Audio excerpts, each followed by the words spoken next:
नमस्ते दोस्तों, आपका स्वागत है प्रज्ञान यूनिवर्सिटी में। आज हम पढ़ेंगे स्ट्रक्चर ऑफ द अर्थ, वायुमंडल की संरचना कि वायुमंडल को कितनी परतों कितनी मंडलों में बांटा गया है। सर्वप्रथम जो वायुमंडल है पृथ्वी के चारों ओर विशाल गैसों का मिश्रण है जो मानव जीवन के लिए अति महत्वपूर्ण होता है। साथ ही साथ वायुमंडल को 5 मंडलों में या 5 परतों में बांटा गया है। साथ ही साथ हर मंडल की अपनी एक विशिष्ट विशेषता होती है। साथ ही साथ सभी मंडलों की अपने अपने तापमान होते हैं। किसी मंडल का तापमान कम होता है तो किसी मंडल का तापमान अधिक होता है। आज हम इन्हीं सभी तथ्यों के बारे में पढ़ेंगे कि वायुमंडल को कितनी परतों में बांटा गया है। वायुमंडल को 5 परतों में बांटा गया है। सर्वप्रथम इसकी जो परत है वो क्षोभ मंडल है। ये वायुमंडल की सबसे पहली परत है जो महत्वपूर्ण होती है। साथ ही साथ इसकी जो विस्तार है वो 20 किलोमीटर तक है। साथ ही साथ ये भूमध्य रेखा पर ये 18 किलोमीटर देखने को मिलती है इसकी ऊंचाई, और ध्रुवों पर 8 किलोमीटर देखने को मिलती है। साथ ही साथ इसकी ऊंचाई बढ़ने के साथ साथ इसका जो तापमान होता है वो कम होता जाता है। तापमान इसमें कम होता है, तापमान कम होता है ऊंचाई के साथ। साथ ही साथ इसमें ऊंचाई के साथ तापमान कम होता है और इसमें एक घटना होती है, महत्वपूर्ण घटना। इस मंडल में वर्षा, तूफान और बिजली कड़कना जैसे मौसम संबंधी जो गतिविधियां होती हैं वो क्षोभ मंडल में अधिक देखने को मिलती है। अब हम इसके ऊपर पढ़ेंगे समताप मंडल कि समताप मंडल में कौन कौन सी घटनाएं होती हैं। समताप मंडल की जो विस्तार है वो क्षोभ सीमा से 50 किलोमीटर तक पाया जाता है। साथ ही साथ समताप मंडल में जो तापमान होता है वो समान होता है। निचले स्तर पर इसका तापमान समान स्तर रहता है या समान होता है, लेकिन इसकी ऊपरी लेयर में जब जाते हैं तो तापमान में वृद्धि हो जाती है। मतलब ऊपरी परत में तापमान में वृद्धि।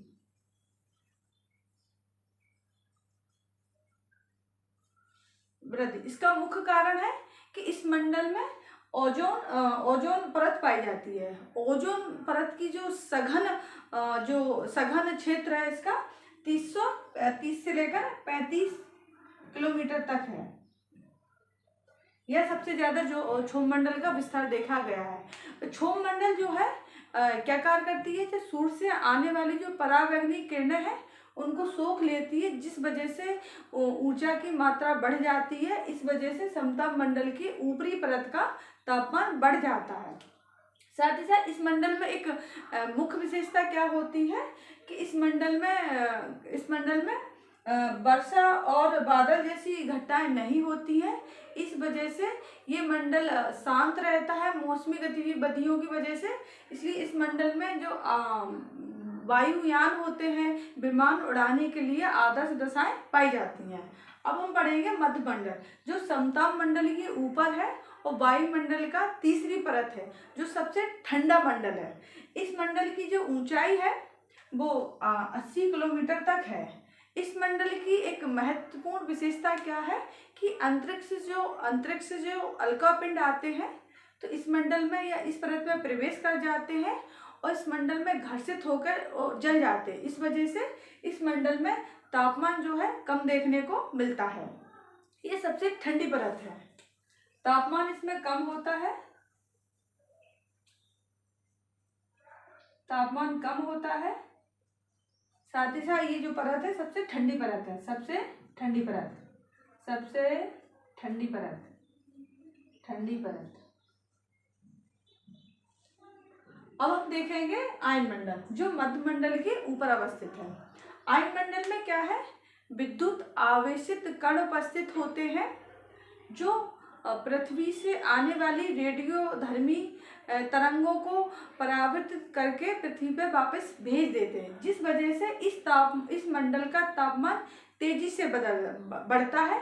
इस मंडल का जो तापमान होता है 1500 डिग्री सेल्सियस भी देखा गया है।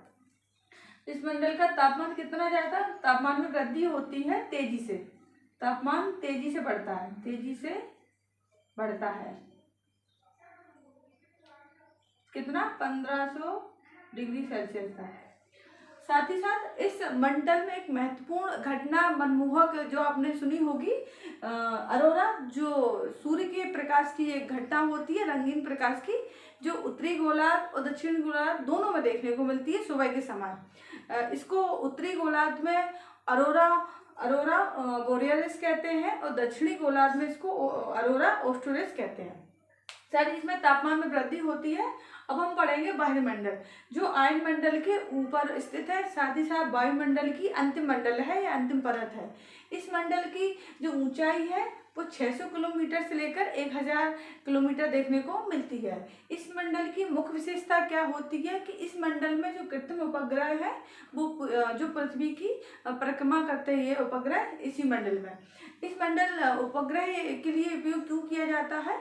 क्योंकि जो पड़ोसी देश होते हैं अपने, उन पर निगरानी के लिए, उनकी गतिविधियों की जासूसी करने के लिए, साथ ही साथ अपने देश की जो समस्या होती हैं, आपदा प्रबंधन, आपदा जो घटनाएं होती हैं, उनके लिए भी कृत्रिम उपग्रह का उपयोग किया जाए। साथ ही साथ इसमें जो संचार का जो साधन होते हैं, संचार के लिए भी इन्हीं कृत्रिम उपग्रह का यूज किया जाता है।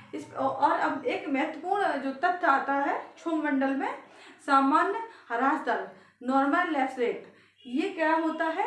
जैसे 165 मीटर की ऊंचाई पर बढ़ते हैं तब 1 डिग्री सेल्सियस तापमान कम होता है।